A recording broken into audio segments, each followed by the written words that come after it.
Quero saudar a todos com a graça, a paz e o amor de Cristo Jesus, nesse dia que é especial para nós, em primeiro lugar, especial porque estamos na presença do Senhor, estamos buscando crescer em conhecimento, mas também especial como cidadãos, onde nós estamos exercendo o nosso direito de voto, o nosso direito pela democracia, de escolher aquele que irá nos governar durante os próximos 4 anos, né? E como bem foi dito aqui pelo pastor Daniel Cristo, nós não podemos nos esquecer que, independente de quem ou qual candidato seja eleito, o Senhor continua sendo o Senhor e dono da história. Ele continuará cuidando de cada um dos seus, como nós cantamos aqui, através da letra deste hino, escrito por Martinho Lutero. Ele continuará tendo toda a sua autoridade, todo o poder sobre a história da humanidade. Não importa qual seja o governo, não importa qual seja a ideologia que irá nos reger durante 4 anos, devemos sempre nos lembrar que Deus está acima das ideologias humanas, cuidando daqueles que o amam, protegendo aqueles que o buscam e dando conforto e paz, mesmo em dias mais sombrios. Essa semana eu fui desafiado pelo pastor Daniel Cristo a estar aqui hoje pela manhã, não seria eu, para poder compartilhar a palavra do Senhor. E eu gostei do desafio, confesso, né, porque o tema que me foi dado foi o tema da reforma, e falar da reforma é falar de princípios e valores que eu e você vivemos, mas eu gostaria de abordá-los não de uma forma totalmente histórica, até porque o tempo não nos permite entrar nos detalhes da história para falarmos sobre os benefícios que a reforma protestante trouxe a cada um de nós, mas com o desafio de trazer a você o encorajamento. Percebam, o encorajamento para que você possa se perceber como alguém que Deus usa no tempo em que você vive. Eu posso dizer sem medo de errar e sem preocupação, dizer que o tempo em que Lutero vivia não era tão diferente ou tão mais difícil do tempo em que você e eu estamos vivendo. O tempo em que os precursores da reforma viviam poderiam ser um pouco mais difíceis pelas questões tecnológicas, mas os desafios espirituais continuam tão iguais ou tão grandes, né, como eram naquele tempo. E é a partir então de uma reflexão do apóstolo Paulo, escrevendo à igreja de Corinto, que eu gostaria de desafiar e encorajar a você a perceber que, independente de quem sejam as lideranças, sejam elas espirituais ou governamentais, existe uma certeza de que Deus está acima de todos. E Ele governa através de Paulo, de Apolo, através de Agostinho, Tomás de Aquino e tantos outros profetas de Deus que levantaram sua voz para trazer as verdades bíblicas ao nosso conhecimento e nos ajudar então a, como eles, voltarmos às Escrituras, olharmos o mundo em que nós vivemos pela luz daquilo que é revelado através das Escrituras. E eu creio que esse seja um desafio tão grande para mim e para você, como foi para alguns homens que serão citados aqui durante esta mensagem, esta reflexão. E o meu desejo, como servo do Senhor e instrumento dele nesta manhã, é que essa palavra encontre um lugar no seu coração e você entenda que você é alguém, parte do plano e do propósito de Deus, para trazer luz a este tempo ainda de trevas espirituais que nós vivemos nos dias de hoje. Então, o meu desejo é que você diga amém a essa verdade, de que Deus quer usar a sua vida.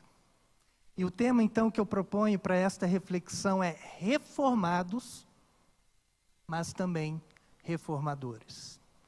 Reformados, mas também reformadores. E para isso eu quero ler o texto de Paulo, que escreve a carta de Corinto, a partir do capítulo 3, do versículo 5 ao versículo 9. Primeira carta aos Coríntios, a partir do capítulo 3, a partir do verso 5 ao verso 9. Farei a leitura na nova tradução na linguagem de hoje, uma linguagem mais atual e mais fácil, né? Para a gente poder compreender, para a gente poder aplicar essas verdades ao nosso coração. Diz assim, então, a palavra do Senhor. Afinal de contas, quem é Apolo? E quem é Paulo? Somos servos do Senhor Deus. E foi por meio de nós que vocês creram no Senhor. Cada um de nós faz o trabalho que o Senhor lhe deu para fazer. Eu plantei, Apolo regou a planta, mas foi Deus quem a fez crescer.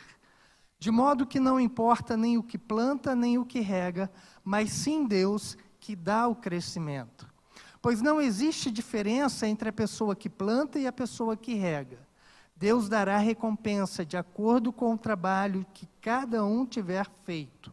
Porque nós somos companheiros de trabalho no serviço de Deus, e vocês são o terreno no qual Deus faz o seu trabalho. Amém? Vamos orar mais uma vez? Pai querido, nós nos colocamos diante do Senhor neste momento e te pedimos, ó Pai, a Tua graça, a Tua misericórdia, o Teu favor. Te pedimos, ó Deus, que o Senhor fale ao nosso coração.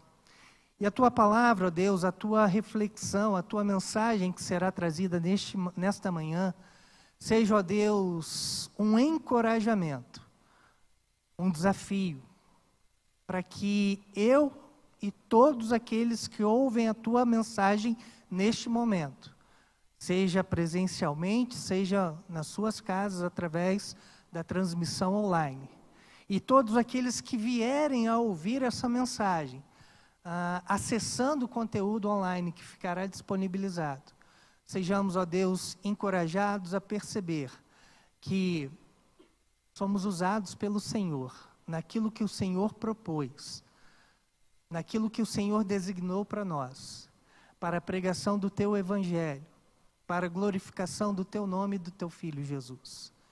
Então, Pai, nessa manhã nós te pedimos que retire do nosso pensamento, retire do nosso coração, retire de dentro de cada um de nós tudo aquilo que nos impede, ó Deus, e que possa nos atrapalhar a ouvir a Tua voz.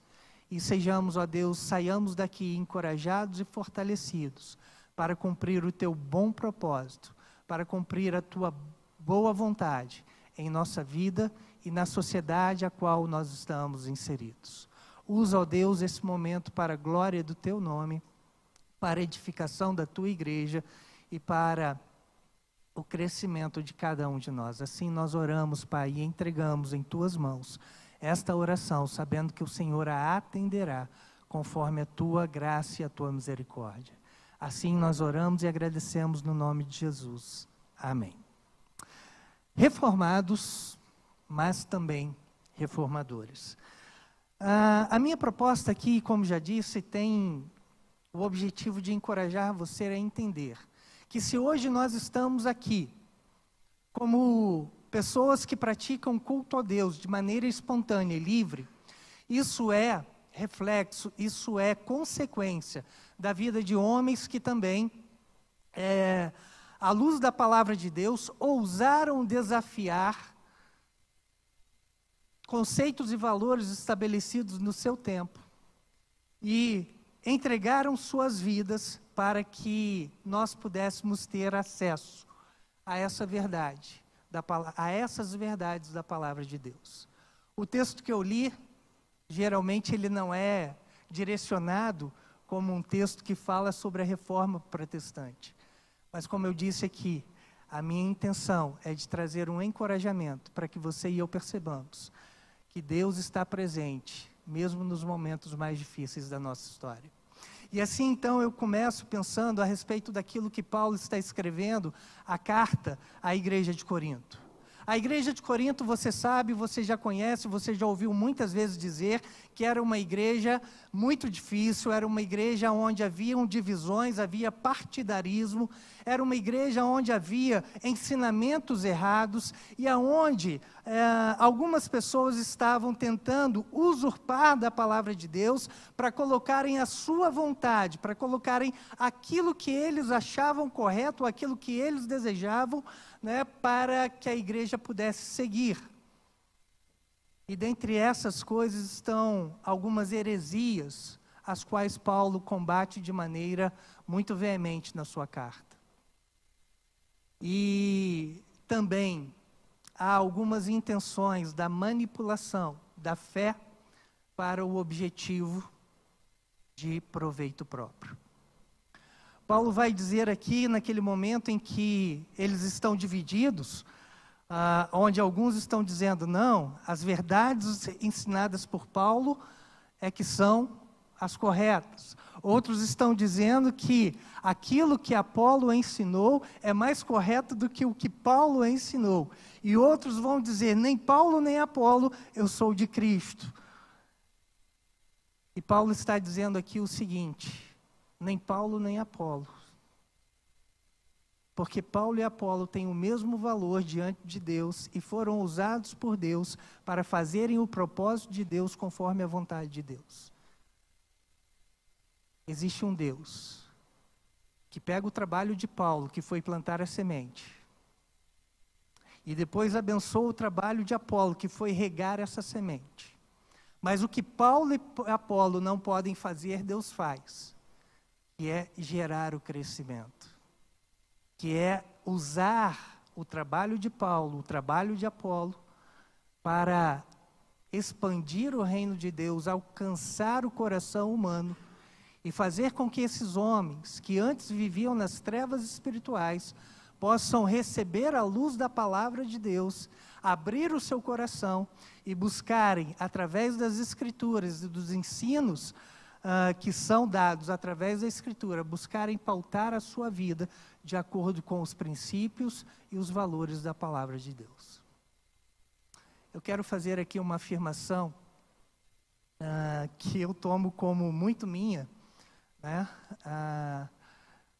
e talvez alguns possam discordar, mas eu creio que ela seja muito verdadeira.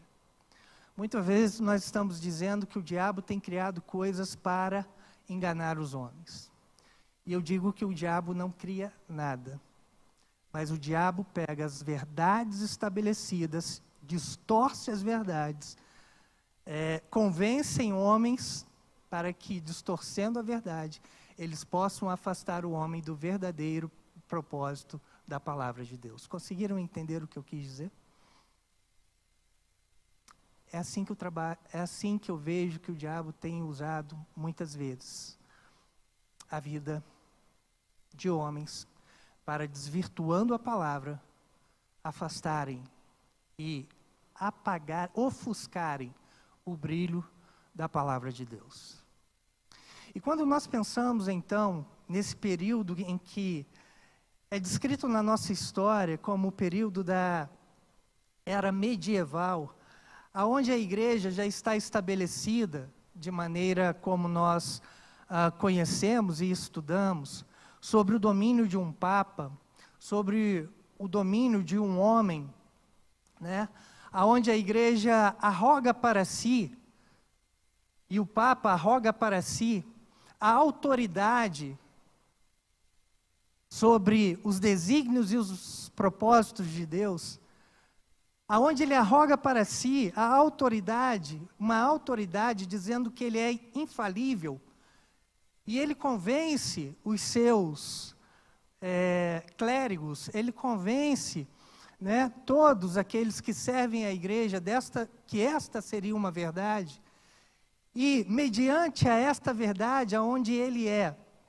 infalível, aonde ele é a voz de Deus, a autoridade das Escrituras vão perdendo o seu valor, Deus vai perdendo a sua autoridade também, né? E alguns ensinamentos heréticos vão sendo colocados como verdadeiros, como, por exemplo, a salvação pelas obras.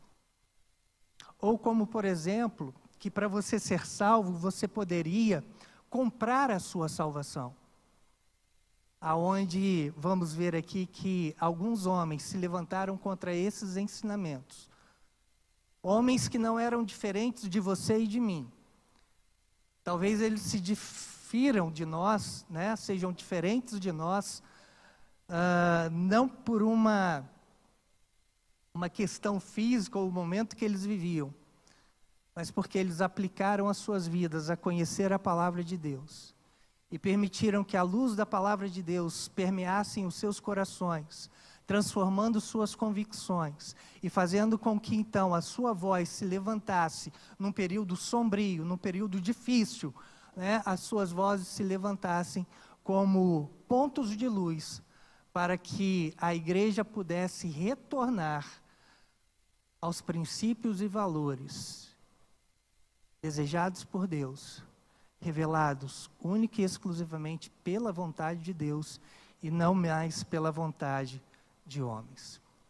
E você e eu sabemos que todo movimento que visa desconstruir algo que está construído, ele é severamente repreendido.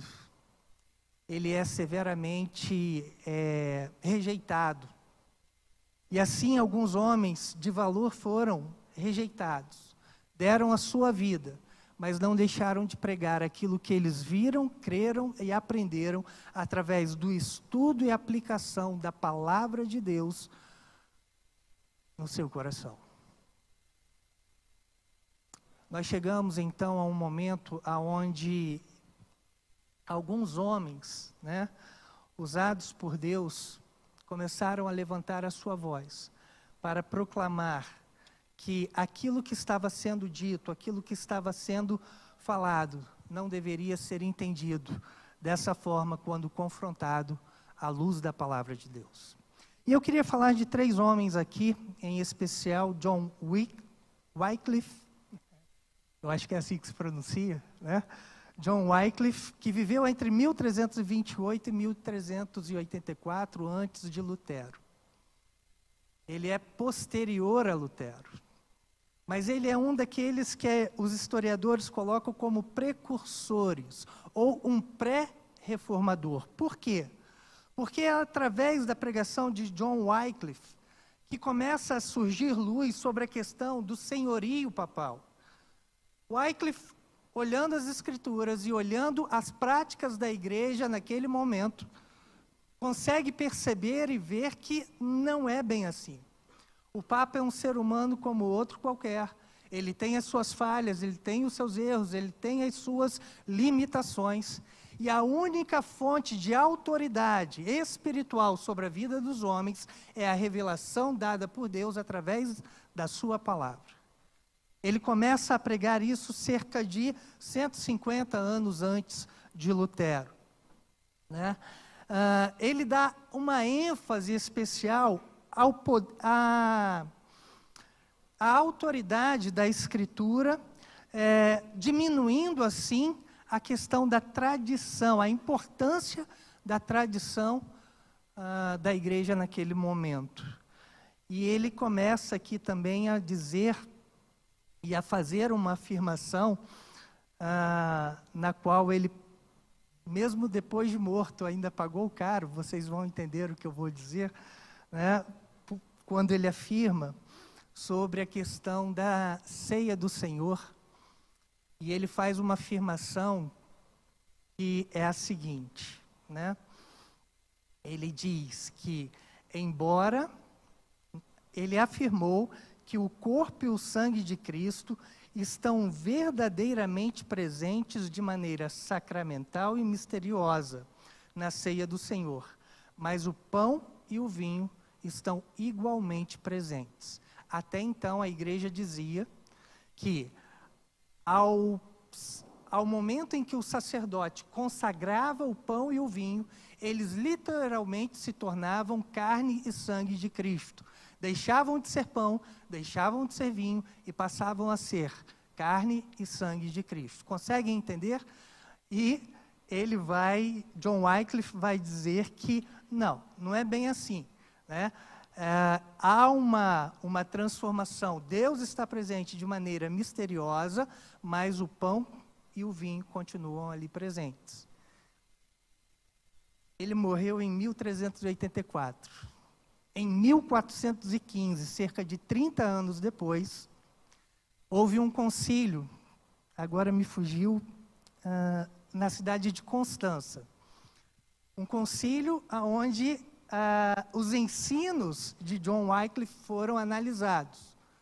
E dizem os historiadores que por essa afirmação ele foi considerado herege.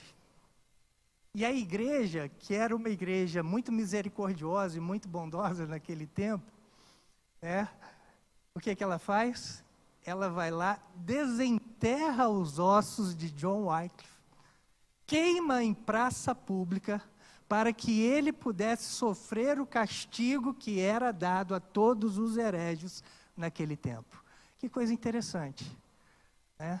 As desvirtuações que muitas vezes acontecem e a gente vai lendo a palavra de Deus e vai vendo que muitas coisas se perderam durante esse tempo. E depois de John Wycliffe vem um homem chamado Jan Hus. Jan, nós temos um aqui na igreja, né, irmão Jan? Né? É o mesmo, Jan, né? Que significa também João. Hus, ganso, na sua língua, significa ganso. E John Hus também nasce ali por volta de 1370.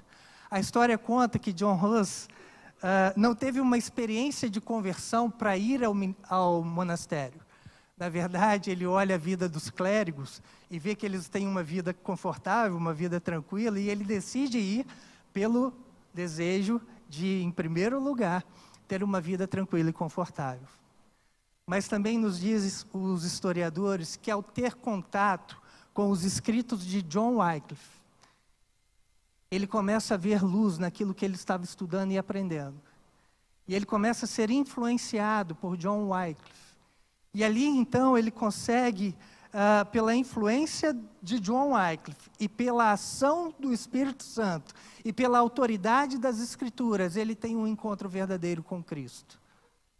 E a partir desse verdadeiro encontro com Cristo, ele se torna um pregador fervoroso. Um pregador que continua as ideias de John Wycliffe. Um pregador que, ao pregar nos domingos pelas manhãs, milhares de pessoas iam para ouvi-lo pregar. Tamanha era a sua devoção, tamanha era a sua fé, tamanha era a autoridade que ele adquiriu com a palavra de Deus, né? Ele trazia muitas pessoas, mas ele também questionava o senhorio do Papa, ele também questionava, ele também dizia que a Bíblia era a única fonte de autoridade espiritual sobre a vida dos cristãos, e ele questionava o estilo de vida ao qual um dia ele desejou, que era a riqueza da igreja, em detrimento à pobreza do seu povo. E isso também trouxe muitas perseguições à vida de John Hus. E John Hus também foi considerado herege, foi excomungado da fé, né? Foi excomungado da igreja, declarado como herege. E em 1415, ele foi queimado em praça pública. E diz alguns historiadores dizem que antes de ser queimado, ele vai proclamar uma frase que não há como nós dizermos que ela ocorreu, né? Mas dizem que eles vai dizer uma frase ali antes de morrer, que é assim: hoje vocês estão queimando um ganso, mas daqui a um tempo virá um cisne e vocês não conseguirão calar. E alguns historiadores vão dizer que essa frase se refere a Lutero. E 100 anos depois, 102 anos depois, chega, né, ao momento de declarar a Reforma Protestante. A gente não tem como afirmar que seja verdade, mas é bonito, né? É uma frase que cativa o nosso coração, mas o que nós podemos dizer que é verdade, porque estão nos escritos de Jean Hus, é que ele diz que ele escreveu numa carta durante a sua prisão a esperança de que pássaros mais fortes do que ele surgiriam para continuar o seu trabalho. Então, Jean Hus também tem uma importância como precursor da Reforma Protestante. E aí eu vou pular para Martinho Lutero, que lá em 1483 e até 1546, foi alguém que também, à luz dos ensinos de John Wycliffe, à luz dos ensinos de Jean Hus, à luz daquilo que ele via na palavra de Deus, e à luz daquilo que ele via na sociedade que ele vivia, ele também ousou questionar o modo e o estilo de vida que os diretores, não, que os papas viviam, que os bispos e bispos estavam vivendo naquele tempo. Uma vida de riqueza, uma vida de luxo, uma vida de venda de uma palavra que nós vamos conhecer, a venda de indulgências, você já deve conhecer, né? E o estilo de vida cristã que tanto os papas, quanto os bispos, quanto os membros da igreja daquele tempo estavam vivendo. Martinho Lutero traz a sua insatisfação também, e essa insatisfação que começa com Jean Hus, começa com John Wycliffe, também com outros pré-reformadores, ela chega e tem o seu exponencial em Martinho Lutero. Martinho Lutero consegue falar de maneira mais potente, de maneira mais firme, né, por conta da tecnologia que também já existia no seu tempo e avançava naquele tempo. A imprensa escrita estava sendo lançada naquele tempo. Naquele tempo, os livros eram impressos de maneira mais rápida. Naquele tempo, seus escritos eram divulgados de maneira mais ampla, por conta da chegada da tecnologia da imprensa, né? E o Lutero tinha essas insatisfações no seu coração, né? E é interessante a gente colocar aqui que quando Lutero começa a proclamar as suas insatisfações, quando Lutero começa a falar sobre as distorções que haviam entre a prática dos líderes da igreja e a prática da igreja com relação àquilo que eles encontravam na palavra de Deus, ele não estava intentando um rompimento com a igreja naquele momento. Não era esse o intuito de Lutero. O que Lutero estava desejando fazer era retornar à igreja a qual ele servia aos princípios e valores da palavra de Deus. A deixar as práticas abusivas, podemos dizer assim, que eram cometidas naquele tempo, para voltarem a viver a simplicidade e a verdade do Evangelho de Cristo Jesus. Lutero não tinha, né, a pretensão de criar o luteranismo, mas ele tinha um desejo sincero no seu coração, de que a igreja a qual ele servia como bispo, pudesse retornar aos princípios e valores da palavra de Deus.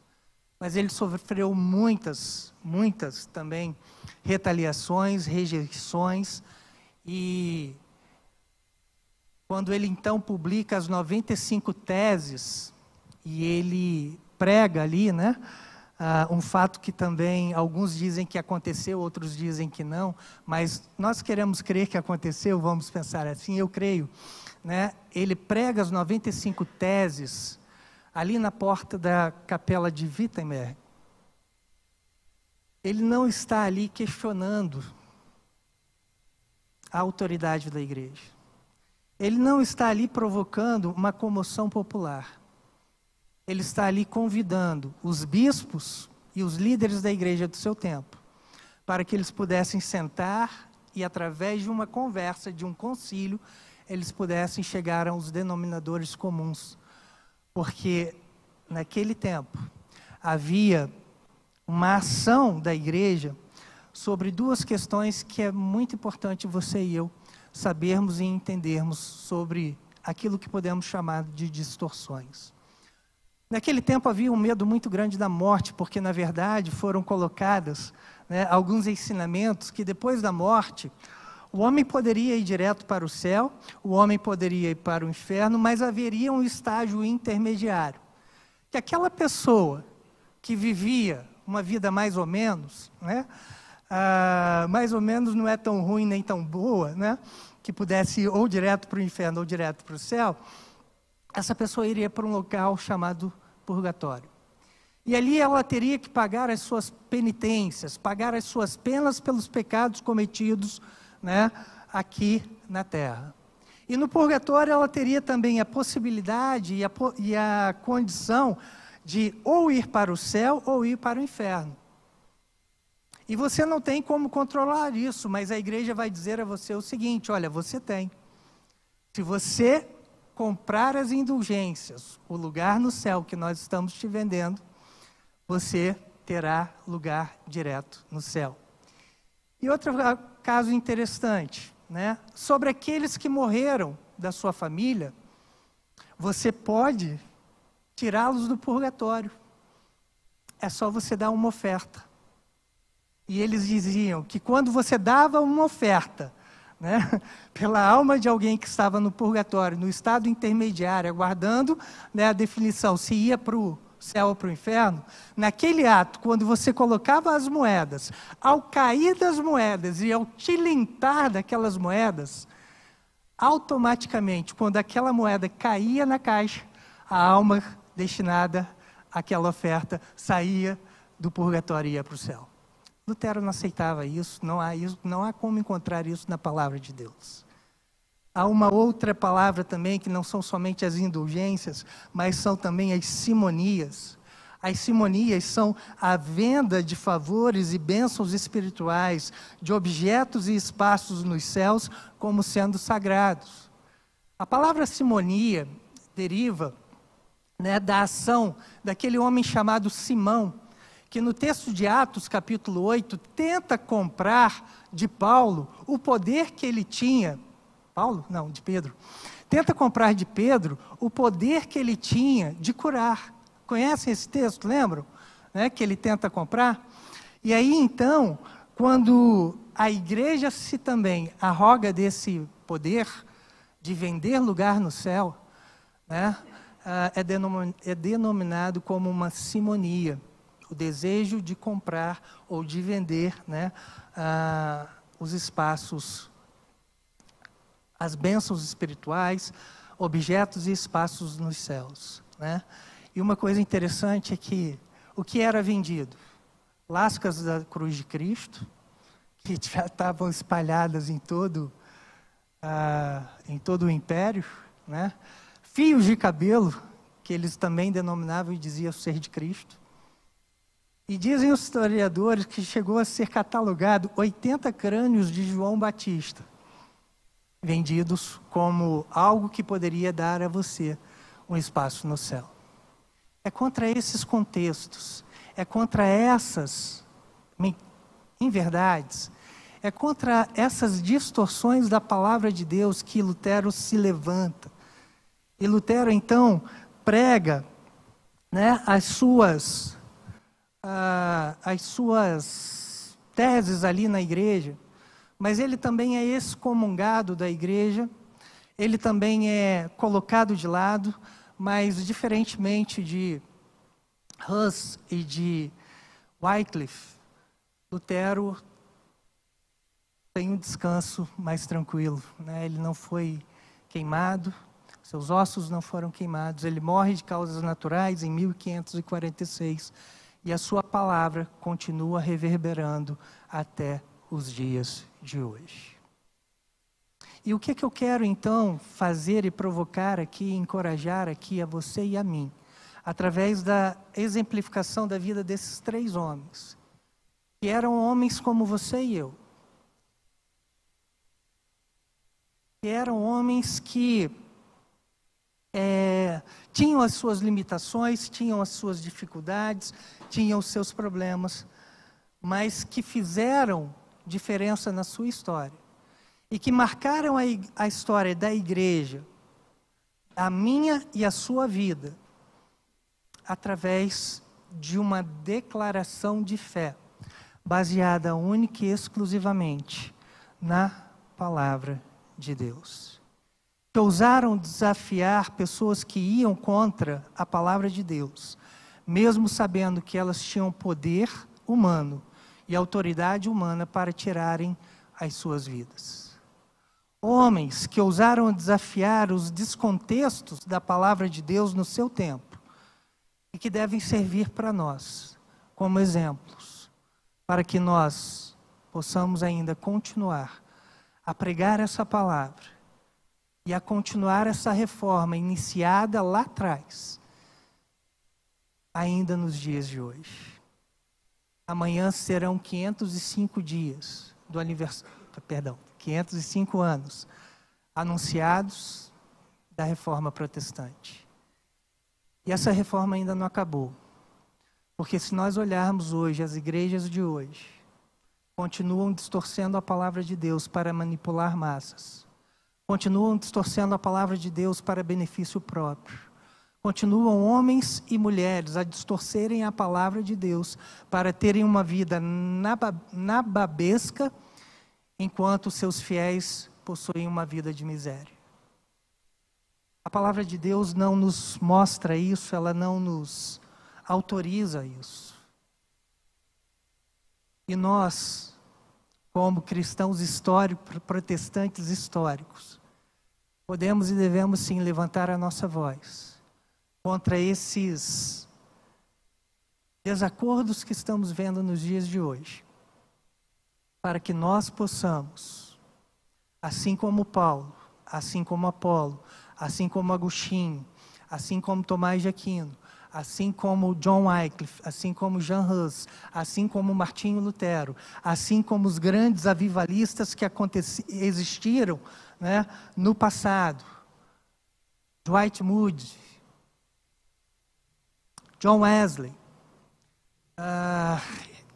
aqui, Jonathan Edwards, John Wesley, Finney, Spurgeon, Moody, Seymour, homens que vieram depois de Lutero e continuaram os seus ensinamentos e as suas palavras.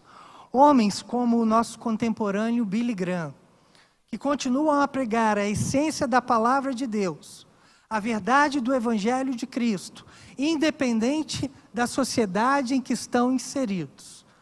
E você e eu somos, então, encorajados e somos desafiados a vivermos essa palavra e a continuarmos a falar aquilo que Martinho Lutero sistematizou. E me permitam aqui não sei se eu posso falar arrogância, mas dizer aquilo que não começou com ele, mas que começou com alguns outros homens, que é as 5 solas. Somente a fé, somente a Escritura, somente Cristo, somente a graça, só a Deus glória. É isso que nós devemos continuar a pregar. É isso que os avivalistas, depois de Lutero, continuaram a pregar. É isso que os pregadores, né, entre os avivalistas e os nossos contemporâneos, continuaram a pregar de maneira simples, verdadeira e eficaz. E eu gostaria de encorajar você a, nesse tempo difícil em que nós estamos vivendo, porque os tempos dos dias de hoje não são fáceis, a você ser uma voz, a você ser uma luz, a você ser um pássaro, né, para a proclamação da palavra e do Evangelho de Cristo. E inspirados naqueles homens e mulheres relatados ali em Hebreus capítulo 11, a partir do versículo 5. Homens que mantiveram a sua fé, independente das circunstâncias que estavam vivendo. Homens e mulheres que foram além do seu tempo, porque viveram a fé genuína e verdadeira, que experimentaram nas suas experiências com Deus. E depois deles, aqueles que conheceram através da palavra de Deus.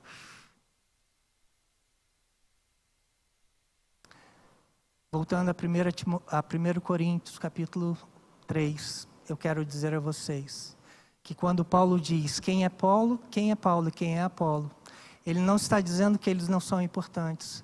Ele não está dizendo que eles não tiveram a sua função. Ele não diz que eles foram insignificantes, mas ele diz que acima de Paulo e de Apolo existia um Deus que conduzia a história da vida de Paulo e de Apolo. E quando nós olhamos a história dos pais, os patriarcas, quando nós olhamos a história também da igreja cristã, nós podemos ver que a igreja de Cristo continua vivendo, continua caminhando, porque existe um Deus que, apesar dos tempos, apesar das dificuldades, apesar dos problemas, levanta homens e mulheres com coração sensível, voltados à sua palavra, que creem que somente Cristo, que somente a fé, que somente a graça, que somente as Escrituras e que somente Deus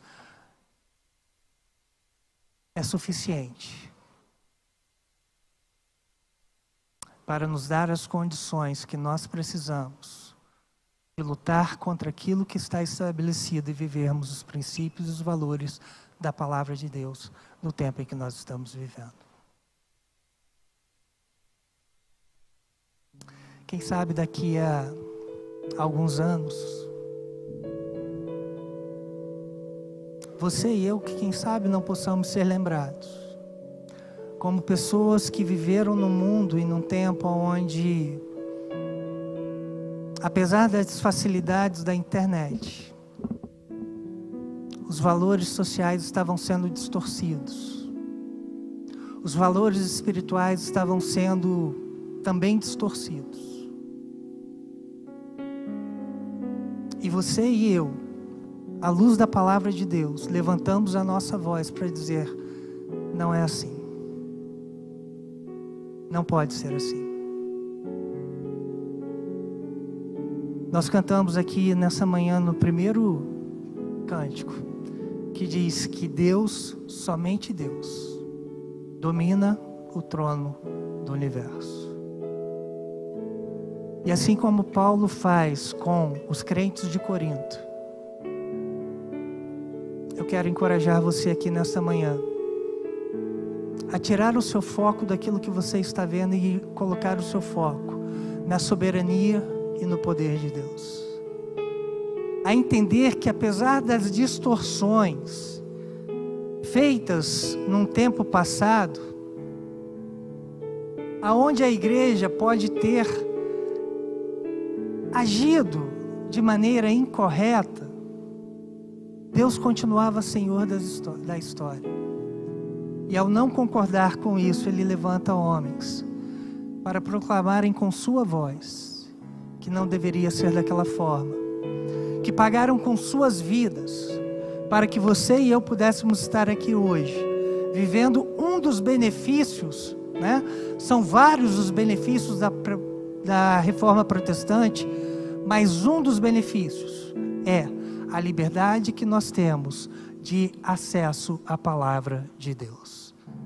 A liberdade que você e eu temos de aprender a palavra de Deus. Outro benefício é o ensino público. Outro benefício é uma ética cristã dirigindo os nossos passos. E um outro benefício que nós poderíamos falar da reforma protestante é a democracia, aonde você e eu podemos expressar, falar, podemos ter liberdade, não somente a espiritual, mas também a liberdade social que nós desfrutamos nos dias de hoje. Como eu disse, o tempo aqui é muito curto para a gente entrar em vários detalhes, mas eu espero ter demonstrado a você que homens e mulheres, homens levantaram sua voz E assim como eles levantaram a sua voz, sabendo que a autoridade vem de Deus, você e eu possamos levantar a nossa no tempo em que vivemos, sabendo que essa autoridade vem de Deus. Um Deus que é bom, um Deus que é misericordioso. E apesar da igreja não ter sido misericordiosa em algum tempo da sua história, Deus continuou bom e misericordioso. E pela sua bondade e pela sua misericórdia nós estamos aqui hoje. E sabemos que poderemos caminhar, porque Ele é bom e fiel em todo tempo. Ele é bom e fiel em todo tempo. Eu queria desafiar você. A você nessa manhã que deseja ser alguém usado por Deus no tempo em que você vive. A você que deseja, assim como os heróis da fé em Hebreus 11, e assim como a história desses homens que aqui foram falados e mencionados, e você deseja fazer diferença no tempo em que você está vivendo, eu convido que enquanto nós estamos cantando essa música que fala sobre a bondade de Deus, também fala sobre o poder e o domínio de Deus, você se coloque em pé aí, aonde você está, porque eu quero orar com você, eu quero consagrar a sua vida e pedir a Deus que a mesma bondade e misericórdia que sustentou o coração desses homens, sustente o meu e o teu coração no tempo em que vivemos.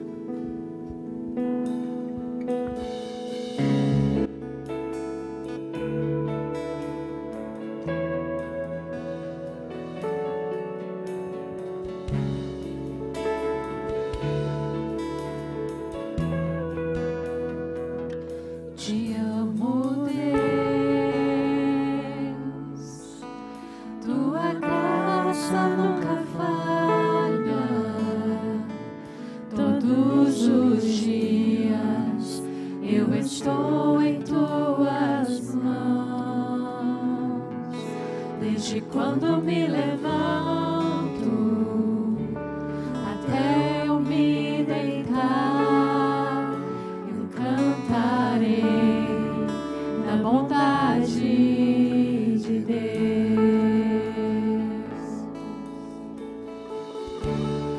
És fiel em todo tempo,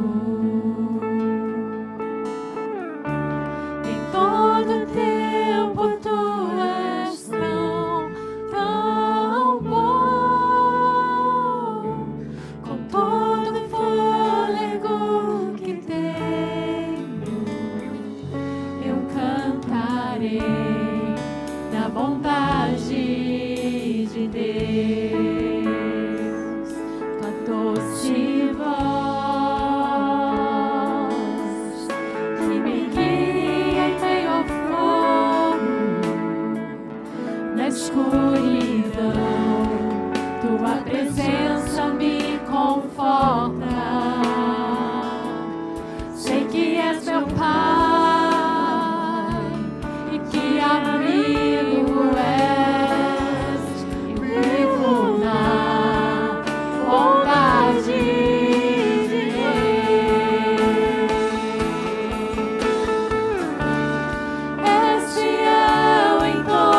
Que a graça, o amor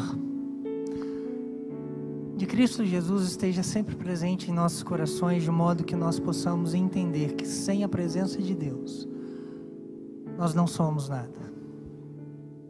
Podemos até achar que somos muita coisa, mas na verdade não somos nada. É de Lutero a frase que diz que Deus fez o homem do nada, e enquanto não somos nada, Ele pode fazer algo de nós. Sabe esse sentimento que você tem? Talvez você tenha, de se sentir tão pequeno e tão insignificante, talvez. Deus pode usá-lo para a honra e glória do nome dele. Mas enquanto alguns da igreja entenderam que eram importantes e representantes da igreja, de Deus, que as suas palavras eram infalíveis, que a sua autoridade era inquestionável, a igreja viveu um dos piores momentos da sua vida, da sua história. Mas a bondade de Deus traz de volta ao eixo da história a misericórdia, o amor, a essência do Evangelho. Que as nossas vidas sejam para continuação dessa igreja misericordiosa, bondosa, firmada no amor, na graça e no favor de Deus. Pai querido, nós te agradecemos, ó Pai, pela tua palavra. Te agradecemos, ó Deus, porque um dia o Senhor se revelou a nós através, ó Deus, das Escrituras. E através das Escrituras, ó Deus, nós podemos entender que somente a fé no teu Filho Jesus é a provedora da nossa salvação. Que somente Cristo é aquele, ó Deus, que pode nos dar acesso a Ti e nos reconciliar, ó Deus, a Ti, contigo. E que pode nos dar, ó Deus, a certeza da esperança da vida eterna, enquanto aqui estamos na terra. Também, ó Deus, que somente as Escrituras têm poder e autoridade sobre as nossas vidas. Também, ó Deus, que somente a Ti devem ser dadas a honra e a glória, hoje e sempre. E que a nossa vida, o nosso caminhar, o nosso proceder, as nossas palavras, os nossos gestos, as nossas atitudes, o nosso testemunho como cristãos, sejam, ó Deus, única e exclusivamente para a honra e glória do Teu nome, para a edificação do Teu reino aqui na terra, para a edificação, ó Deus, de uma família, de família e sociedade, pautadas nos valores e princípios da Tua palavra, para, ó Deus, sermos luz àqueles que ainda vivem nas trevas, para sermos, ó Deus, os portadores das boas novas do Evangelho de Cristo, que nos traz salvação, que nos traz direção, que nos traz alegria e que nos dá sentido e realização à nossa vida. Louvado seja o Senhor em todo o tempo, exaltado seja o Teu nome em toda a terra, hoje e para todo sempre. É a oração que nós fazemos no nome do Teu Filho amado, Senhor Jesus. Amém. E que a graça do nosso Senhor Jesus Cristo, o amor de Deus Pai e a consolação do Espírito Santo de Deus seja com todo o seu povo, sobre toda a face da terra, hoje e para todo sempre. Amém e amém. Que Deus nos abençoe e podeis assentar.